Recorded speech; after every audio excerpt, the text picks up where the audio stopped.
удаан хугацаанд зэллэн бүтрүүлт хийсэн хүмүүс байдаг байхгүй. Одоо хэрэгээсээ сэтгцэн өвчтөг гэж малтарч исэн бичгээр хүртэл ил болж байна. Олон нийтэд мэдээлэл тараах юм бол та нар хэрэгтэн болноо гэдэг юм дарамт учруулдаг. Аяллаа сайтн дээр бүрт дахиад яваад байгаа байхгүй. Үзэгчтэй ICM-ийн мэдээллийн сайт за Шанхай хотод зохион байгуулагдах байсан. За олон улсын бүжгийн тэмцээнд оролцох за 90 гаруй хүүхэд хаан аялал компанид 300 гаруй сая төгрөгөөр луурдуулсан байж болзошгүй мэдээллийг хүргэсэн. Тэгэхээр энэ мэдээллээс хойш за манай мэдээллийн сайтад за тус аяллаа компанид хохирсон иргэд бол одоо маш ихээр хандаж байгаа. За тэдний нэгэн төлөөлөлтөд бид өнөөдөр ярилцах гэж байна. За мэдээж за түүний аюулгүй байдлыг хангахын тулд түүний царайг бол ил гаргаагүй гэдгийг энд тодтогохыг хүсэж байна. Тэгэхээр за та товч мэдээлэл өгөхгүй за танай байгууллага за энэ одоо аяллаа компанид ер нь хизээ хандсан ер нь хэрэг хэмжээний төгрөгөө ингээд авч чадахгүй хэрэг одоо хугацаа өнгөрөөд байгаа юм байна. Сайн байна уу. За бид нар мэдээж шинэ жил болоод хүмүүстэй амралтын нэг сарын эхний 7 хоног ажил ер нь багассан мамаг мууэр хүмүүсийнхээ амралтыг тааруулаад ажилчдаа аялуулах зорилгоор аялын компаниудыг судалж эхэлсэн. За тухайн хугацаанд бол манай ерөнхий менежерт бол даалгавар өгсөн байсан аялын компаниг судлаараа.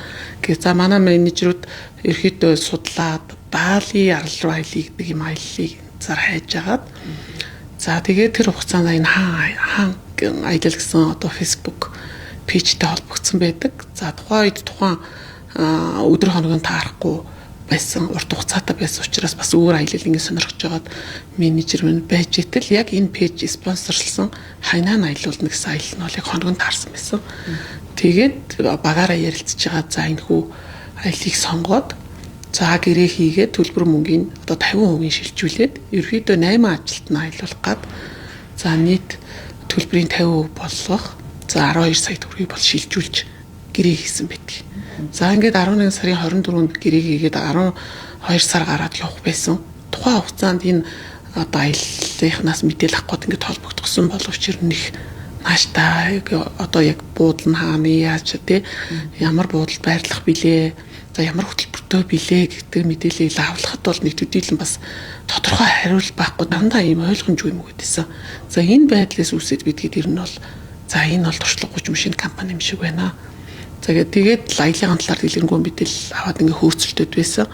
Гэтэл бол энэ ямар ч асуудалгүй явна гэл удаа дараа ямар ч асуудалгүй.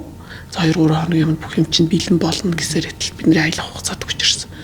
За ингээд байж хэтэл бидгээд яг найдвартай юм уу бид нар ингээд яг гэрээнийхээ шаардлагын дагуу явна шүү гэдэг шаардлагыг хөрвүүлэхэд болно бүтнэ гэдэг таймшруулах юм хэлсээр байгаа. Тухайн өдөр нь бид нарыг нэг WeChat групп үүсгээд за тэгээд энд болохоор өшөө яг тэр бид нарт хамт авч байгаа хүмүүсийг нэгтгсэн. За тэгэхээр нь бидгээд одоо ихтгэл төрөөд за окей аялуулах гэж байгаа юм байна гэдэг сүүл мөнгө хийсэн байдаг. За ингээд нэг 20 гаруй сая төгрөгийн шилжүүлээд явахар болсон байдаг. За тэгээд бидгээд бас ганцхан энэ аялж байгааг л маш олон компаниудаар жил болгон тий баг улиралдаа ингээ хүмүүсээ аялуулдаг туршлагатай учраас зарцангуй гайгуулгүйтэй гэдгийг итгэлтэйгээр яг аялах өдөр болж байтал одоо бусад аялагч нар за энэ нэг учир бүтүүлэг боллоо цаавга байлаа гэсэн мэдээлэл тархад эхэлсэн. За энэний дагуу бид нар холбогдлолт 16 цаг хүртэл бүх юм болчихно төр байж байгаараа гэж удаадарга уцаар ярьж холбогдож бид нарт хэлснээрээ 16 цаг болоход бол энэ таг болсон. За тэгээ юу болов гэж бид нар шууд энэ удаа цагдаагийн байгууллага тандсан. За ингээд цагдаагийн байгууллага тандсанараа цагдаа бүртгүүлээд ингэж ярилцж байгаа хоорондоо бид нар энэ алга болох юм байна. Тэгээд энэ компаниг судлаад үсгэт бол маш олон хорогчтой буруу зүйлд холбогдсон байна гэдгийг мэдсэ. За тэгээд ингээд цагдаад нь бариад өгсөн боловч одоо сар гарan болж байна л да. Одоо ямар ч тодорхой шийдэл одоо асуудлыг шийдсэн юм байхгүй. За энэ хүмүүс эсрэгээр нь бид нарыг ингээд олон нийтэд мэдээлэл тараах юм бол та нар хэрэгтэн болноо гэдэг юм дарамт учруулдаг. Иймэрхүү байж итл нэг өдөр утас нь холбогдохгүй алга болонгууд яг энэ бүжгийн хөтөлбөртэй холбоотойгоор барьж ирсэн байдаг. За тэр болтол бол бид нар энэний ардаас хөөцөлдөө цагдаа Баянгол дүүргийн 1-р хэлцэд гомдол гаргаад маш олон хохирогч нар байсан учраас дүүргт гомдол одоо хайл дүүргээс мөнгө шилжүүлсэн тэр газартаа гомдол өгөх юм билээ. Бид нар бүгд төгсөн байсан. За тэр бол ерөөсөө арга хэмжээ аваагүй. За тэгээд одоо тухайн байцаагч нь бол бид нар баг гим халгүй хүмүүс байна гэдэг юм мэдээлэл өгөөдснээр нэлээд харамсалтай байгаа байхгүй. За тэгээд яг энэ ялангуяа энэ IC сайт мэдээлэл 92 хүүхдийн хэрэгээс болоод эдрийг шууд барьж хороод хорьсон байсан. Тэгээд бид нар эргээл авлаад асуухад бол бидэрт ерөөсөө огтгож биднийг авч хэлцээгүй. Тэгээд одоо бид нар чинь энэ нийлээ тухайн үед 20 гаруй хүмүүс бүгд охирж ирсэн. Өмнөх маш их олон охирогчнор байна. Тэгэхээр ингээд ингийн ард иргэд компани байгууллагууд ерөөсөө ингэж хохироогоод араас нь энэ маш удаашралтай энэ хуулийн заалт эднэр нь бас одоо энэ пэйж одоо харьцаж исэн бүх юм устгал алга болоход юм ерөөс барьцуулчихдаг байхгүй. Тэгэхээр за юм байна. Дахиад хүмүүс хохироолоо штэ. Тухайн сайтн дээр одоо яг энэ хаан аяллагын сайтн дээр бүрт дахиад яваад байгаа байхгүй. Энэ ингээд ард иргэдийг хохироолоо. Бид нар хохирдгоор хохирчлоо. Гээ сэрэмжлүүлээд тахдаа энэ бол ерөөсөө энийг бид нар ингээд хаах юм хөл эрхцүү орчин бүрдээгүй Монголд гэдэг байдлаар явсаар байгаа дараагийн юм бол охирогч нарыг үүсгэж байгаа. За мөн дээрээс нь бол ийм залливч нар ч айхтар хэвчээ юм байна. Өдөр болгон та нарын мөнгө шилжүүлэх гэж байна. Одоо аваа явж гэн. Одоо тэрэгч ирж гэн. Тим юм азарцсан, тим юм инглээ. Тэгэхээр ерөөсөө 2 хоноод хийчин. За 2 хоног нь болоо дахиад цагдаа дээр очино. 2 хоноод хийчин. За 3 хоноод хийчин хагас бүтэн сайн боллоо гэхэл сарын хугацаа болчихж байгаа. Тэгэхээр энэ дээр тэр хүмүүстэй одоо тэр цагдаагийн байгууллага ажилтан тэгтлээ итгээд тэгээд өмнө нь тэр хэрэгт холбогч одоо ч гэсэн явж байгаа хүмүүс нь бас метр тарьж уулцсан байхгүй 5 сарын хүмүүс байна.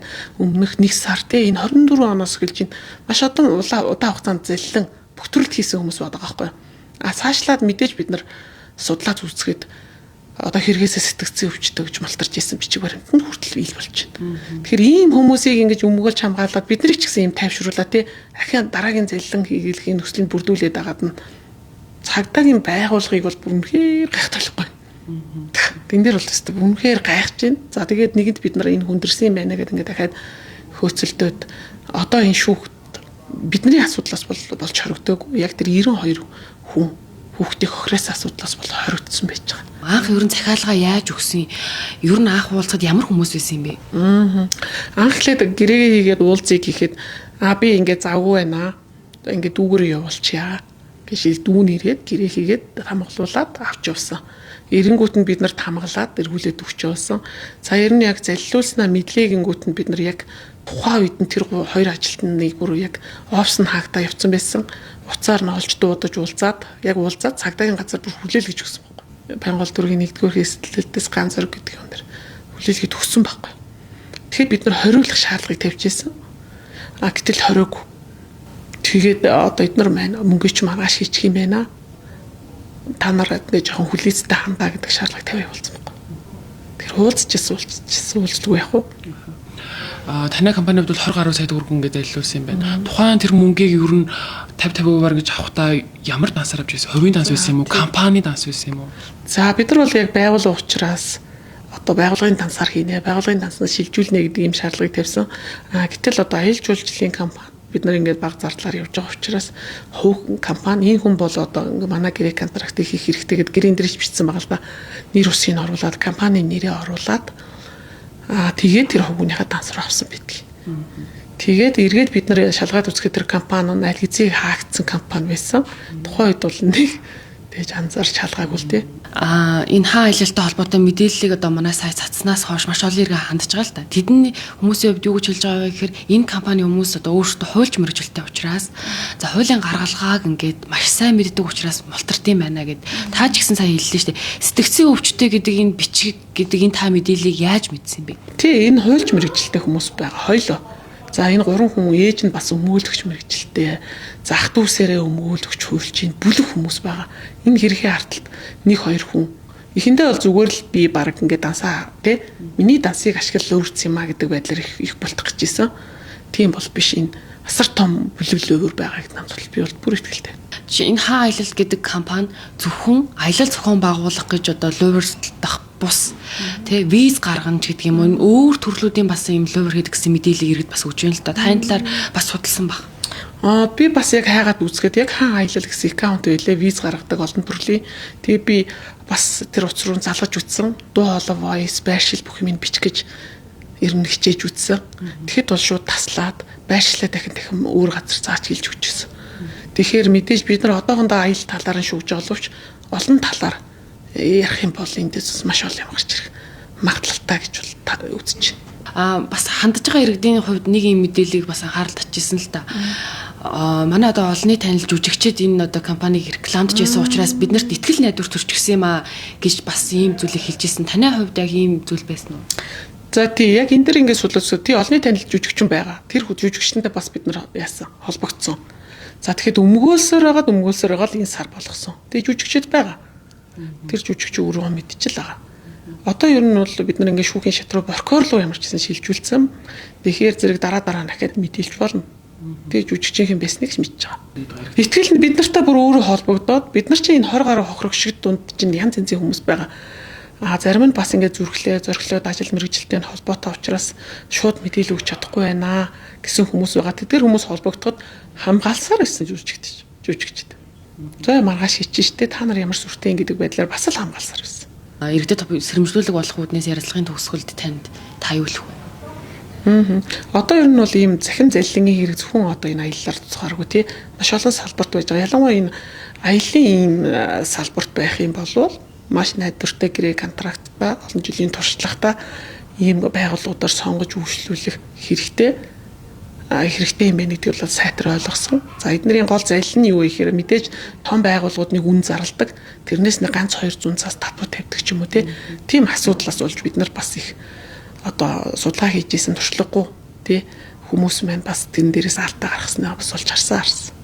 Тэгэхээр энэ удаагийн одоо мэдээллийг иргэн танд сэрэмжлүүлэг болох үүднээс бэлтгэлээ.